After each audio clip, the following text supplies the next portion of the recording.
So Dr. Charlotte Marriott, aka the lifestyle psychiatrist, is a consultant psychiatrist with a medical science degree in neuroscience and postgraduate certificate in medical education. She's an internationally certified lifestyle medicine physician, chair of the BSLM Mental Health Special Interest Group, and is also a qualified yoga teacher with a passion for lifestyle medicine and a particular interest in mind-body connection and how improving the health of the body improves the health of the mind and vice versa. Dr. Kai Koch, aka the exercise doc, is a London-based emergency medicine doctor and an advocate of lifestyle medicine. As a recent member of BSLM, he has a particular interest in using movement as medicine to enhance both individual and population health. Kai is in his final year of studying his master's degree in sports, exercise, and health at the UCL, and currently writing a thesis to establish a baseline with regards to understanding the potential role in physical activity in A&E setting. So the first question is going to be to Kai, please.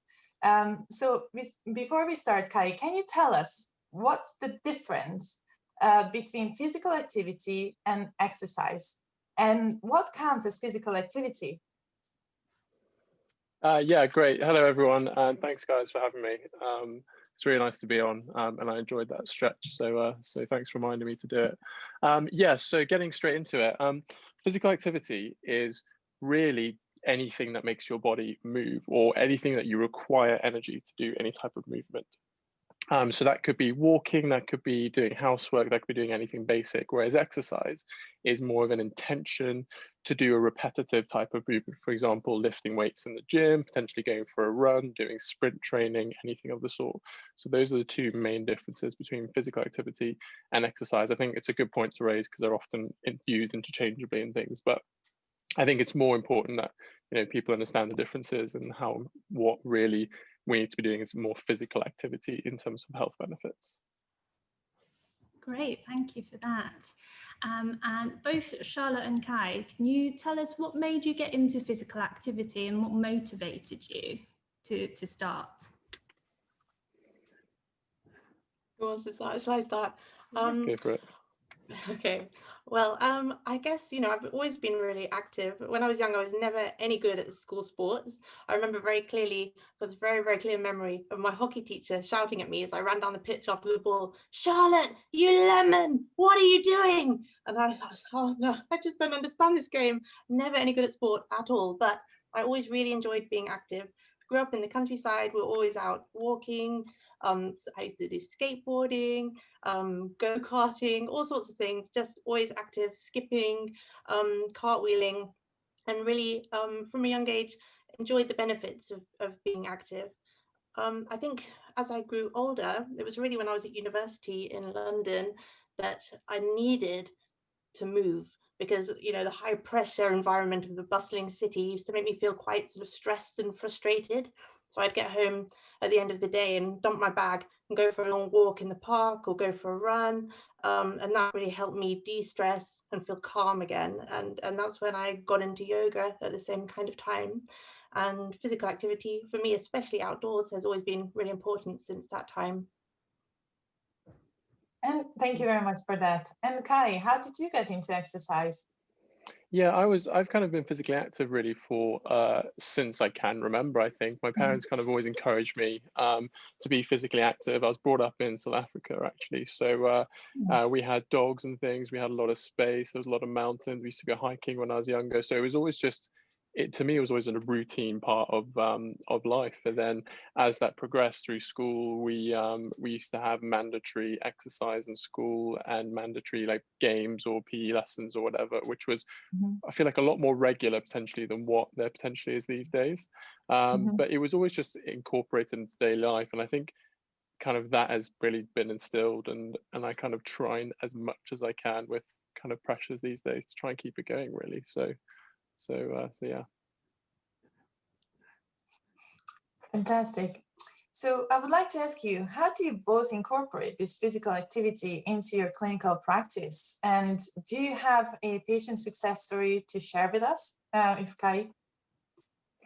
Yeah, good question. For me, it's a lot more difficult. So I work in a busy London A&E department, and I kind of think naturally the conception is that in A&E you don't really, it's not something you talk about, physical activity in that. However, that's part of the reason what I'm doing my dissertation for my master's degree is actually we're trying to see is, can we incorporate physical activity into an emergency setting practice? There's only really been one study done on it, which was a Canadian paper which suggested that yes, people would be willing to take advice and try to use A&E to link up with primary care services such as GPs to see if we can incorporate it. So I'm going to try and do a UK, or really more of a London-based study through the emergency departments to see, get some baseline data. Is that something people will incorporate, and then try and build it and spread it, starting in England and the UK and going from there. So so no major success stories yet in terms of my clinical practice, but we'll see. Watch the space. That's fantastic. Me being in A&E, I completely appreciate this effort. But what do you feel when you do talk about activity and physical exercise when you're talking to your patients now? Because I know that you do try to incorporate this into your clinical day. And what feedback do you get? Yeah, generally, I think people are really receptive, actually. We, in the minors kind of part of A&E, is called the Urgent Care Centre, where you regularly work with GPs, and it's often patients who either could be seen in a GP setting. So you sometimes have a bit more time to talk to them.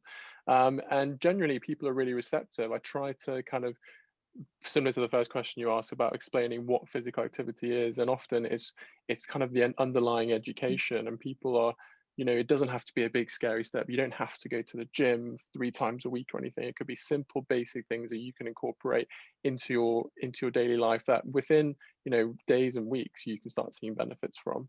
Yeah, I think that's kind of where it begins. Just ask you, doctors often, when I speak to them about it, to advice on activity, they mention that it might, they don't think that the patient would be interested in it. But I found it the opposite. When we bring them an equation that can be easily incorporated, it seems like even in A&E, they get very surprised to hear that it can be so effective. Do you find the same? Yeah, definitely. I think especially, I mean, the evidence is so strong, and it's clear cut, isn't it? The benefits that you can get from physical activity in terms of, you know, mental health and physical health, and the whole array of medical problems and non-communicable diseases that it can help.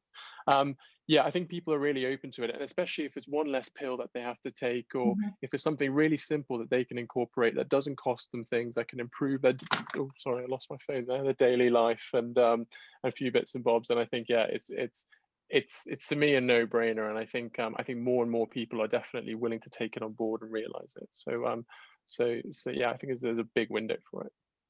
Fantastic, thank you. And Charlotte, how do you incorporate it into your mental health practice as a psychiatrist? And do you have any success stories to share with us? Certainly, thank you. Well, I think in psychiatry we're very lucky because we have longer with each patient, and we get to know them, you know, for a long time. So we have the opportunity to really engage patients in the whole array of biopsychosocial assessment and also treatment. And it's something I always ask about. You know, I ask about smoking, alcohol, physical activity, all of those things to get a baseline of what my patient's health is like, physical and mental health, and also to see what kind of things we could work on together while we improve their symptoms. And I think, you know, the thing about physical activity is that it can improve symptoms of mental illness, but it can also really improve quality of life. So it's not just about improving the illness, but also improving how somebody's living, which is really important. And I think I've had a number of success stories. At the moment, my role is in an early intervention in psychosis service. So I work with people having their first episode of a psychotic illness, which may be schizophrenia, schizoaffective disorder, bipolar affective disorder. And my trust has a 12-week physical activity and nutrition program that we can refer people to. And that's really popular, it gets really good results. And an evaluation study of that has just been published, actually, which showed the benefits in terms of people losing weight, improving their baseline parameters like heart rate, blood pressure, all of those kind of things. Also, you know, the blood measures of glucose, cholesterol, lipids. So that's really effective. But also my team set up a walking group as well. So once a week, patients can join us for a walk. That's been limited over lockdown, but we've managed to keep it going by sticking to the rules of 6 and wearing masks. And that's really successful. And I think, you know, the walking group probably isn't going to make a big difference to people's glucose levels or their weight, but I think really importantly, we've been able to set up a sort of network, a support network, so people can meet each other, chat about their problems, and I think that's the thing they're really benefiting from that. So thinking about it in a biopsychosocial way, you know, we might be improving their physiological health and their physical health, but also their psychological health and their social health as well, creating social networks and connections, which is really good. And it also breaks down barriers between staff and patients, which is important as well. One success story I have is of a young man who told me that he hates exercise. He was just like, no, I do not exercise and I'm not going to. And I said, well, look, how about just try and go for a walk every day, 5-10 minutes, that's all you have to do. And now every single day without fail, he's going for an hour-long walk. And he says he feels much better. He's noticed improved confidence, better energy, his sleep is improving, and he started to take better care of his health more generally in terms of, you know, what he eats and that kind of thing. So yeah, I could talk for a long time, but I think in psychiatry we're lucky. That's an amazing success story. And would you say the learning point from this success story is that you can advise them just to start very small, 5 minutes, 5-10 minutes a day, and they get hooked? Yeah, absolutely. And I think that would be my advice to anyone is I think we can be quite all or nothing in our thinking. Like it's good, I'm going to go for a half-hour run or not bother. But if you just do 5-10 minutes, you know, that's an achievement. That's indeed. Yeah, Fantastic. Very good job. And Kai, I'm just wondering if you could tell us why it's so important to do some physical activity and to keep moving, and what is the recommended amount of physical activity we should be doing on a daily or weekly basis? Yeah. The minimum that we need. The minimum that we need. Okay, fine. Yeah. So yeah, there's loads of evidence showing all the health benefits of physical activity. In terms of some of the stats and things, you know, there's strong evidence to show that actually you have a 40% reduced risk of type 2 diabetes. You have a 35% reduced risk of cardiovascular disease if you're regularly physically active. The list goes on and on with cancers, with osteoarthritis, with falls, depression. You know, it's actually it's mind-boggling numbers, really. In terms of guidelines, so this week the WHO, World Health Organization, has actually released updated guidelines. I don't know if anyone's actually had a chance who's interested or familiar with it to have a quick look. And it's built upon the previous guidelines, which were the 2019 UK Chief Medical Officer ones. Essentially, what it says is that for adults, I think I'll focus on adults just for this bit because it categorizes them into age groups and there's a few other categories. But you need about a minimum of 150 minutes of moderate intensity exercise per week to be able to get the desired health benefits from physical activity. So a few questions on that. I imagine people will be wondering if they're not familiar with it. 150 minutes a week, I don't think is that much. You know, it's just over 20 minutes a day, roughly 22 minutes a day. And then what is moderate intensity? Because it sounds a bit vague, I think. And one good way that people have categorized it is about how you can talk during exercise. And with moderate activity, you should be able to talk whilst you're exercising, but you shouldn't be able to sing, is a good way to remember it.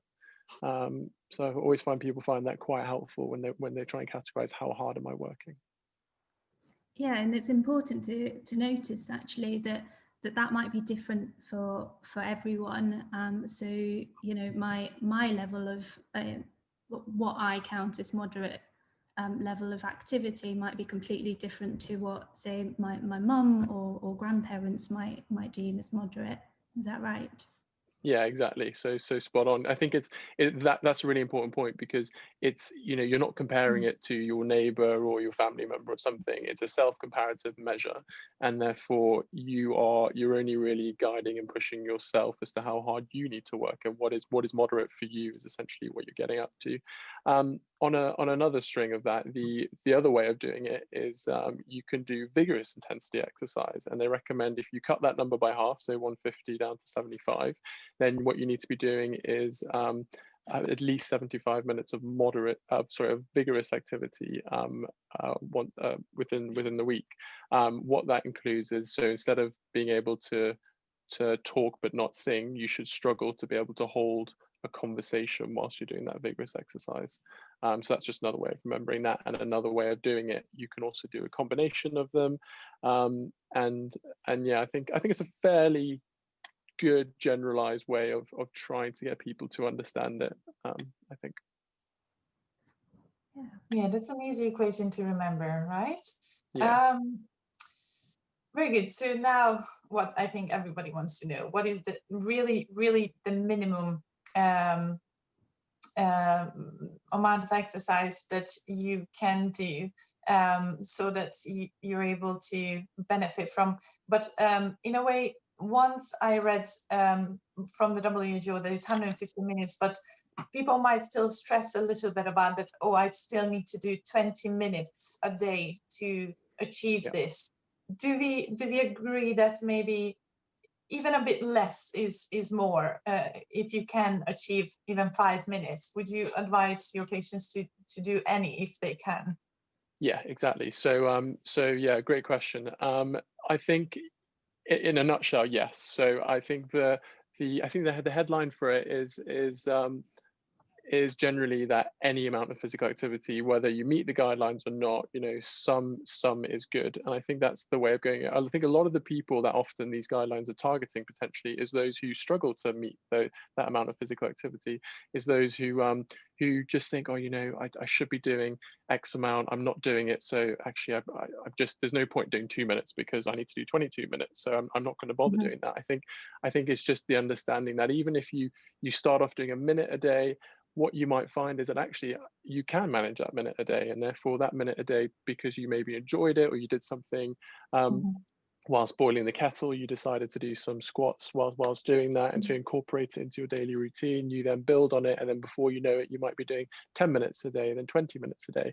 And actually all the evidence shows that it's the people who do the least amount of activity, they're the ones who find the greatest benefits from it. So even if you don't hit that 22 a day or 150 a week, the point is, if you're just doing some rather than nothing, those are the groups of people that get the greatest benefits. And I think that continues all the way up to about 400 minutes, where you can do more, and there's by no means a limit on how much you can do, but generally speaking, up to about 300-400 minutes per week for an adult is where you kind of, that window of where you get all the benefits from. And for people who are really busy, and lots of people are very busy these days, and they can't manage a 20-minute set of physical activity in one go, or half an hour, would you recommend that they cut that into different chunks, smaller chunks throughout the day, or? Yeah, so I think however you can make it work for you is the take-home message. There is no, it doesn't have to be in blocks. It doesn't have to be 22 minutes a day. You can fit it around your lifestyle. And you know, sometimes, you know, everyone might have the odd busy week or the odd stressful week where they find that they can't get that in, or they can't get the amount that they want to do in. But as long as you kind of see it as a longer term, broader picture where you try and average out getting as much time as you can in, I think that's the most important way to see it. You can adjust it around you and make it work for you. And I think gradually over time, you will definitely start seeing the benefits. I know I do. If I don't get my exercise in, I know about it, and I almost, my body tells me, right, go for a run, go for a walk, even if I'm busy. Even a 5-minute walk can completely change my mood, can affect my productivity with work or whatever. So yeah. Is that the same how you see it from a mental health point of view, Charlotte? Yeah, absolutely. I think breaking things down into small chunks, and the evidence shows that sedentariness, so spending too much time sitting, is really bad for our mental health. There was a study where they enforced sedentary time on people, and they made people sit for hours at a time during the day when normally they'd go around be active. And they found that people's mood just dropped off after a week of enforced sedentariness. And they've done other studies where they've got people who usually average around 10,000 steps a day on pedometers to really reduce that to I think it was around under 5,000, and their mood also dipped. So that sort of is evidence that we need to move for our mood. And there's so much physical activity evidence for mental health benefits. And we know from the MRI studies and other things that physical activity, even very light physical activity, can improve the volume of the hippocampus. So that's our center of learning and memories, also related to emotions.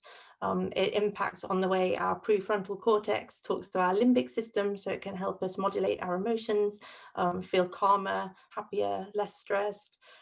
Exercise increases something called brain-derived neurotrophic factor, which helps us make new neurons and makes our neurons make new synaptic connections, so they talk to each other better. It increases endorphins, the feel-good hormones. It increases serotonin and dopamine and noradrenaline, all the things, so many things that it impacts upon. So even just a little bit of physical activity every day is helpful. And you can break it down into very small chunks. So like Kai was saying, just 2 minutes while the kettle boils. If you have a cup of tea 3 times a day, that's already 6 minutes. If you go upstairs a couple of times, there's a guy called Darrell Edwards. He's otherwise known as Fitness Explorer, and he has the primal play method. He talks a lot about exercise snacking. So breaking exercise down into small chunks that you can do throughout the day, break up your sedentary time, get moving, get the blood pumping. So yeah, we don't have to be all or nothing in our thinking, and you certainly don't need to join a gym. I noticed as soon as I joined the gym, I stopped exercising. I don't know if it's the same for you all. That's amazing advice. Thank you so much. It really hits the nail on the head when people say, I don't have time. I don't have time to exercise. But it's a good reminder just to stand up, and 5 minutes from a medical point of view, evidence point of view, it does matter, right? I think can I just jump on and say I think you raise a really good point there as well, Charlotte, about sedentary behavior. And it's one thing being physically active to meet the guidelines, but it's also a whole other thing to be generally physically inactive. So some people sit down for 10 hours whilst they're at work all day, and then go to the gym in the evening. I think that's great because they're getting it in, but actually, can you break up your sedentary time? Can you be upright every 20 minutes? Can you get the stairs instead of getting the lift or the elevator? Can you get off that bus stop early to kind of walk in and just try and break up your exercise? I think it's a really good point you raised about that.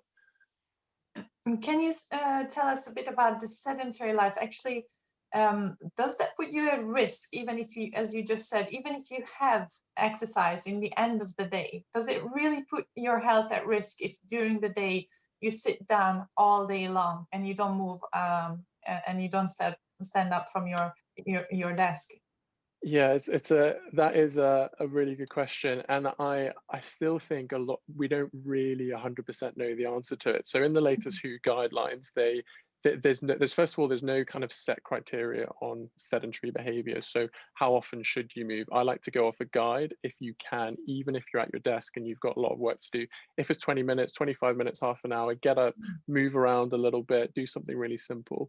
But there's no formal guide on it, and from what they seem to be implying in the latest guidelines, and I think there was some evidence recently published on this as well, is that if you are sedentary for out of your work, so say you're an office worker and you do meet the guidelines because you go to the gym or you go for runs or whatever you want to do, it's one thing being sedentary during your working day, but then how sedentary are you when you go home? Are you then coming home and after you've been to the gym and then sitting in front of the TV for another 5 hours and then lying down? Whereas actually there's the people who were non-sedentary or more active when they were out of their working environment, they were the ones who showed slightly better overall health markers than those who were sedentary in their recreational environment, not just their working environment as well. But I think there's going to be a lot of future work done to try and quantify how much effect the sedentary and physical inactivity side of it actually has. And Charlotte, from the sedentary point of view, from mental health, were there any studies that you have seen that showed that sedentary lifestyle is actually impacting your health, even if you do a large chunk of exercise in the end of the day? I don't know of a specific one looking at that, whether people exercise at the end of the day versus being sedentary all day, but I do know about the one I mentioned before about the enforced sedentary time impacting on people's mood. I think, you know, a lot of us are working from home at the moment, and one of the worst things you can do for your health is to get a really comfy ergonomic chair, because then it's going to support your body in a seated position for hours and you won't get uncomfortable, so you just won't move for hours. So the best thing you can do if you're working from home or watching TV is to sit in a really uncomfortable chair, because the more uncomfortable you are, the more you're going to shift position, you're going to get up and move. So yeah, avoid ergonomics. That's my tip. Fantastic, thank you. Okay, just wanted to know from you, Kai, for the people who are just getting into exercise and have been sedentary for a long time, or for those people with chronic diseases, is it safe for them to get into physical activity? And if so, how should they pace themselves? Yeah, again, another great question. An overall, generally, and this is a generalized approach, so obviously individuals, I'll come onto it in a second, do vary. Overall, all the recommendations and guidelines suggest on a general scale, it is safe to physically exercise, be that if you're pregnant, obviously, or if you've got, you know, heart failure or anything like that, they're generally speaking, it is safe. However, what I will say to that is if you do have a serious underlying medical problem and you are unsure, or you know you are severely affected in terms of your physical health by it, I would definitely chat to your GP about it and just get some clarification and some clear understanding before you do it. But I think a lot of people always worry, and this applies for, you know, as I mentioned, pregnancy, this applies for disability as well. Overall, generally speaking, it is generally safe to be physically active. And there's not that many barriers to it, but if you're unsure, definitely just seek some medical advice by your practitioner. Yeah, and don't go from doing no exercise to signing up for a marathon. Yeah, slow and steady wins the race on that one, I think so. Charlotte, can I ask you, how do you motivate people to exercise or move more when they have no motivation, especially if they're clinically depressed and feeling particularly low, as a lot of people do nowadays, and when it's really dark and rainy outside? Yeah, that's a really good question. I think first thing to say is that studies have shown that physical activity is better than antidepressants and as good as cognitive behavioral therapy for mild depression. So that's one thing to keep in mind.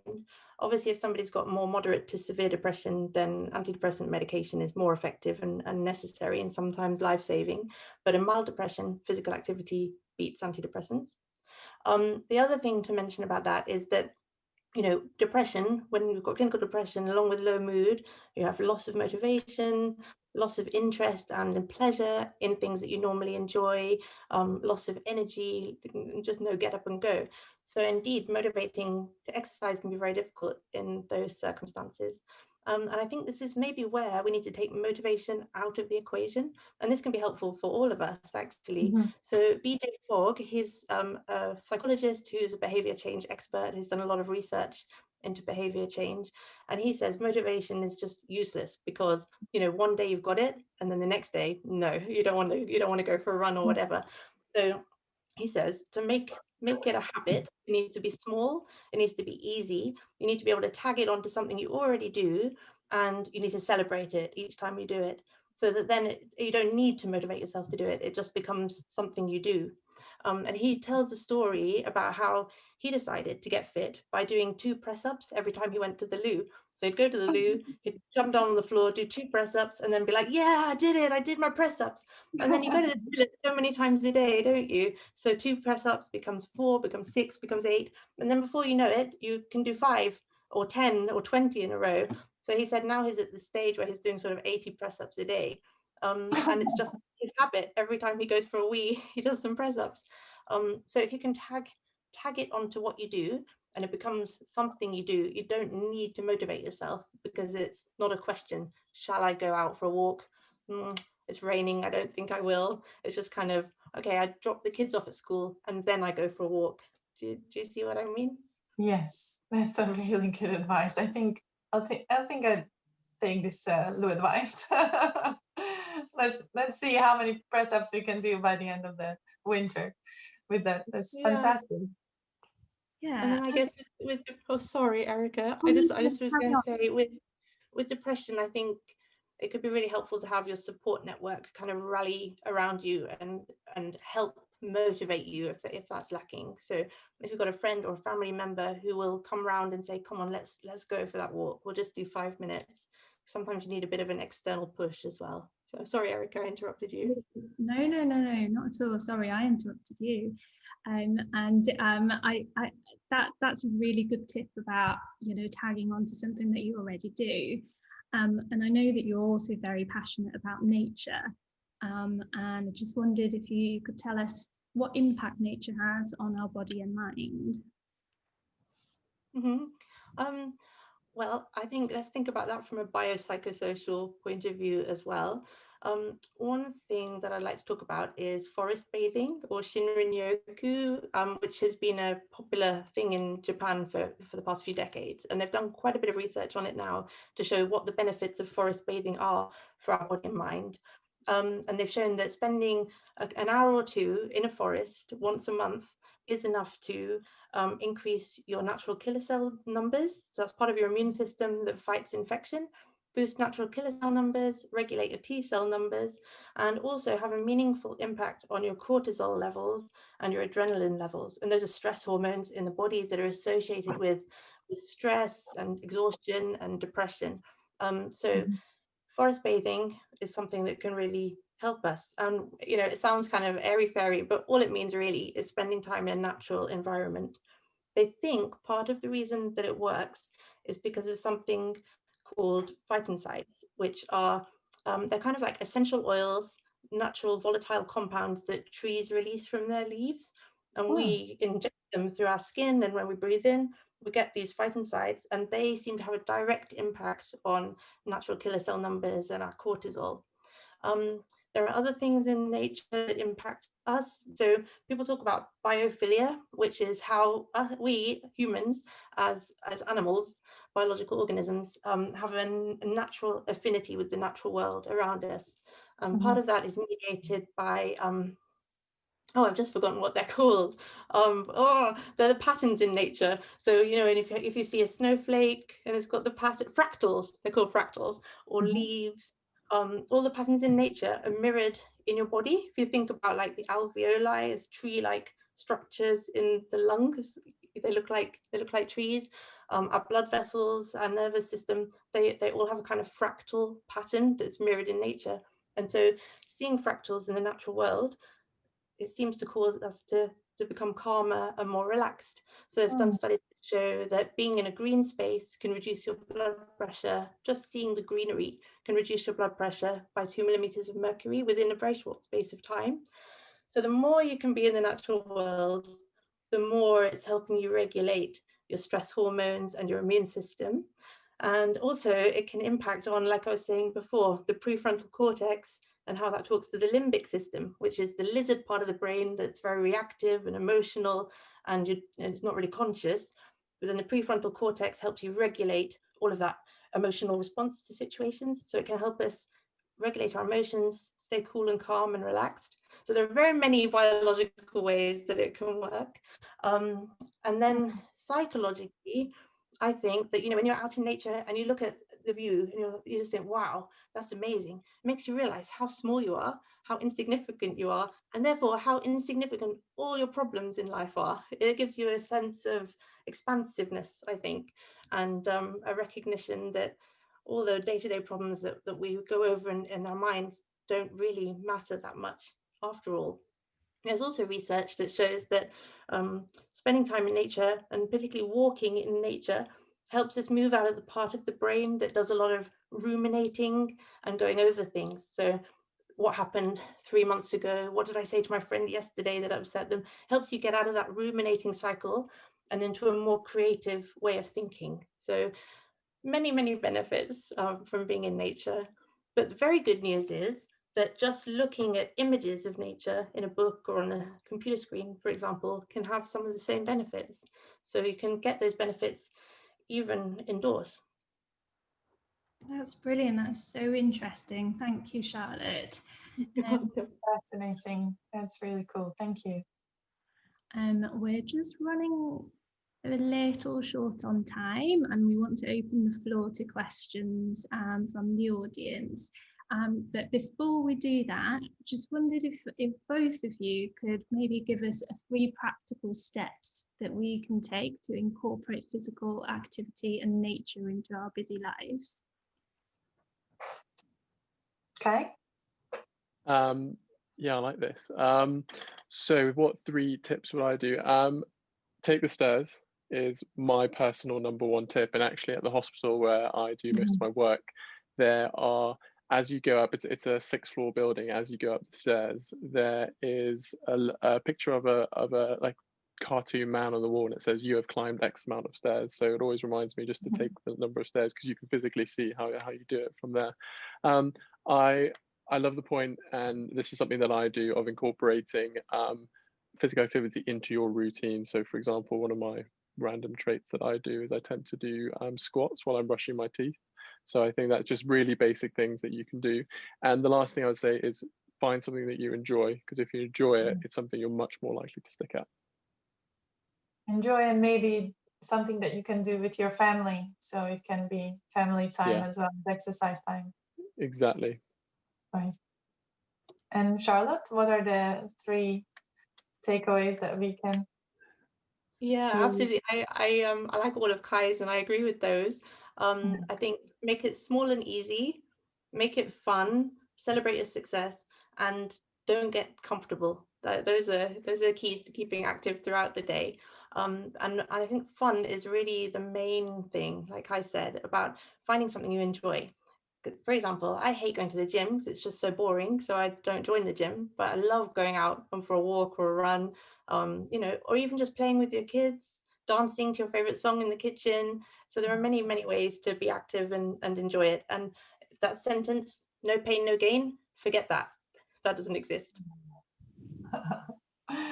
That's it. Brilliant. Oh, sorry, that was more than 3. More the better.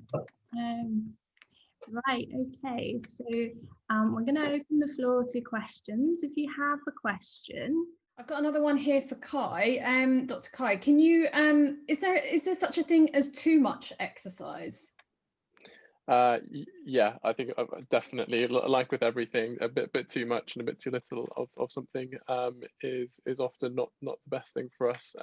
So yeah, in terms of formal studies that have been done to look at too much exercise, I'm not aware of any. I could have a look. Actually, it'd be interesting to see, because obviously you have some people who are, say, ultramarathon runners who do what to the average Joe would be an alarming amount of exercise. But yeah, there is some general research showing that you can have a negative effect by exercising too much. So that could be you have a worse immune response, so you're more likely to catch infections.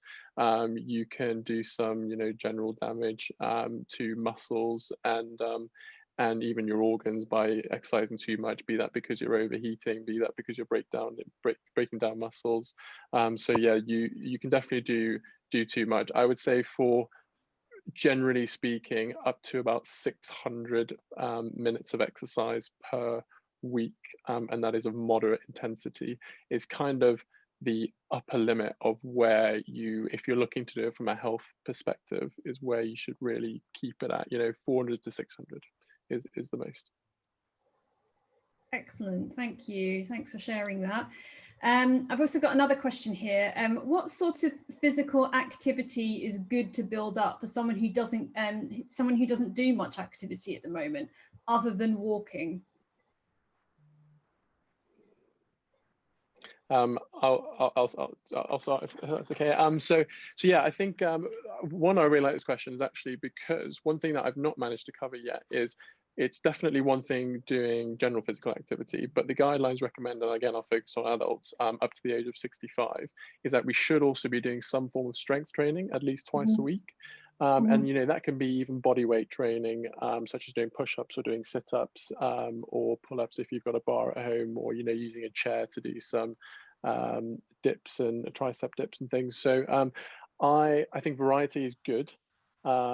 And I think if you are just walking, then there's nothing wrong with that at all. You should definitely keep doing that. If there's anything else that you enjoy, that's something you should try and take up, be it that a sport, be that going jogging, if you're cycling anywhere.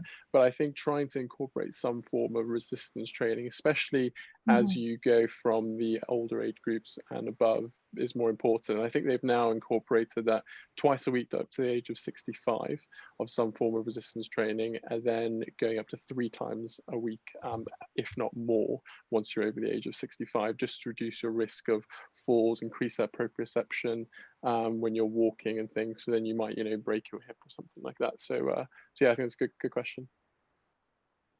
We certainly need to keep up with the muscle mass as much as we can, isn't it? As we lose quite a lot of it as we age. Yeah, sadly. Yeah, it's very true. And that's why I think it's something that we're kind of now only recognizing why that is so important to do resistance training, and then, or strength training is another term for that. So I think that's often forgotten. And I think they're trying to bring that back. I think my patients' feedback was always that they're too weak to start doing strength training. So it can be intimidating, I think, to people to say do 5 push-ups or sit-ups when they can. So I always advise them to do a very modified version of those exercises so that they can warm up, modified by your knees having down on the floor, do easier sit-ups, but just start somewhere. Even if it seems easy, if you can start there, you will be able to build up over time and get stronger. Yeah, definitely. I've had a few discussions in A&E actually when someone asked me about that, and I think we decided in the end that a good way to start would be to do some arm raises using tins of beans as a weight, which is one thing that I didn't recognize that you could do. So yeah, there's always something that you can use and adjust it to your level and just build up slowly and gradually.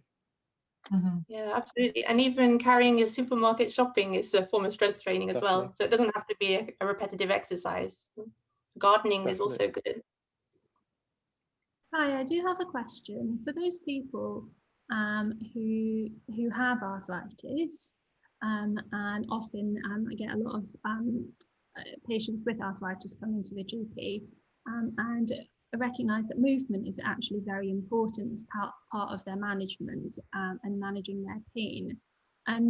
What would you say to these people who have arthritis and are in pain? And what would you recommend in terms of exercise for them? Should they do it? Is that to me? Yeah, fine. Okay. Generally, again, it's so hard to do it on an individual basis, but I'll try and give some form of answer generally. Generally speaking, yes. So you're spot on. In terms of arthritis, physical activity is one of the first line recommendations now in terms of improving symptomatology from that. So be that relief from pain and trying to increase range of movement, and in conjunction with that, I think simple things such as adjuncts in terms of simple painkillers or paracetamol, whatever. I think you need to do it within the confines of your capabilities. So some people just may not be able to move a certain joint depending on how advanced the disease is. So again, it's really difficult to speak from a individualized level, but on the whole, yes, if you can move within the confines of your abilities. Don't try and lift anything heavy. Don't try and do anything dramatic. Just start off really slow and simple and build up. And, you know, I think, again, it's one of those things you should really be getting advice if you're not sure about a healthcare practitioner. From osteoarthritis point of view, we have no links to this author, but I found from a doctor point of view, if you can see, actually you can't. So Francis Ive has written a book on One Step Ahead of Osteoarthritis, Stay Flexible and Keep Moving. Highly recommend this book for anyone who is suffering from osteoarthritis. It's written from a patient for patients. Makes it very easy to understand, and there are activities in there that you can do quite safely. But once again, do ask your GP if you're allowed to do those activities, but it's a good starting point. Great. Well, thank you both for joining us today. Thank you, Charlotte. Thank you, Kai. It's been really, really helpful and a useful discussion. I hope everyone who's in the meeting found it helpful as well. And before we conclude today's session, I would like to spend a few minutes guiding you through a breathing exercise, if you want to stay and join us for that. So are we all ready? Yeah. Yes, let's go. Right, okay, so first of all, please get into a comfortable position. Ideally, I'd like you to be seated, either on the floor cross-legged, if you can, or in a chair with your back straight and not leaning on the back of the chair. However, if you find this more uncomfortable and would prefer to lie down instead, then please do so now. And once you're in position, keep your eyes closed, or if you prefer them open, then keep your eye gaze down and just in front of you. Now I'd like you to take a deep breath in and out. And I just want to ask you what you noticed. Did your shoulders rise? Did you use your nose or your mouth to breathe in and out? Did your belly move when you were breathing? I see so many people use their shoulders when I ask them to take a deep breath in, and they wonder why they can't take a deep breath. So now I'd like to invite you to put your left hand on your belly and your right hand on your chest. You should notice your belly rising as you breathe in and falling when you breathe out. And your right hand on your chest may or may not move. And just be mindful when you're breathing not to shrug your shoulders towards your ears when you're breathing in. And for this breathing exercise, I'd like you to breathe in through your nose and out through your nose. And I know that everyone has a different starting point, so we won't be counting our in-breath, but we'll be counting our out-breath, going up to 4, 5, 6, even 8 if you can. And some people may only manage 3, and that's absolutely fine. Go at your own pace, but I'll guide you up to 4 to start with. So now let's all take a deep breath in through our nose. Notice your belly rising, and your chest may or may not move. And now out, 2, 3, 4, and in again. Out, 2, 3, 4, and in, out, 2, 3, 4. Now just go at your own pace.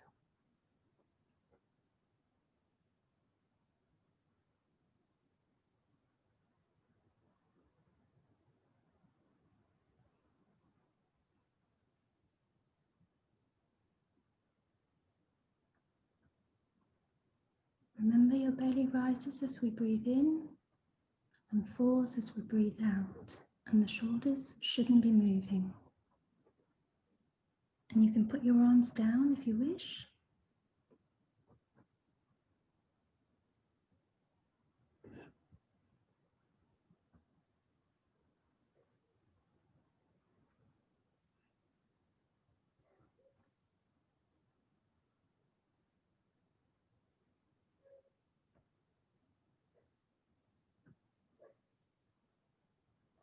You may notice now that you can breathe out for longer than when you first started. So I'll guide us up to 5 now. So let's breathe in through your nose and out. 2, 3, 4, 5. And in, out. 2, 3, 4, 5. And again, out. 2, 3, 4, 5. Just continue at your own pace.